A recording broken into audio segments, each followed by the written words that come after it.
आमच्या साहेबांचा ना एक रूल आहे, शेती करत असताना सुद्धा म्हणजे कुठलंही काम करताना परफेक्शन त्यांना फार आवडतं. तर ह्या परफेक्शन कसं पाहिजे ते गुलाबावरून मी सांगते. नुसती शेती करायची नाही तर त्या शेतीमध्ये बेस्ट रिझल्ट कसा द्यायचा ना ते मी तुम्हाला दाखवते.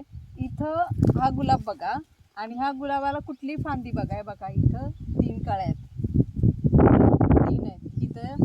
हे बघा कुठे पण बघा तुम्ही 2-3 सगळीकडे आहेत. हे बघा कुठली पण फांदी घ्या आणि हाईट माहिती आहे का, हाईट किती, 1 2 3 4 5 6 7 8 9 10 11 12, ह्या एका फांदीला 12 कळ्या आहेत. 12 म्हणजे एका फांदीला एवढ्याशा 12 आहेत.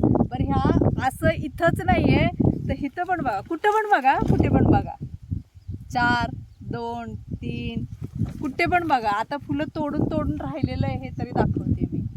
3 ऑलमोस्ट प्रत्येक ठिकाणी कोंबाला 2-3 कळ्या, आपल्या 4-5 म्हणजे डिपेंड, पण 2च्या पुढेच सगळीकडे कळ्या असतात.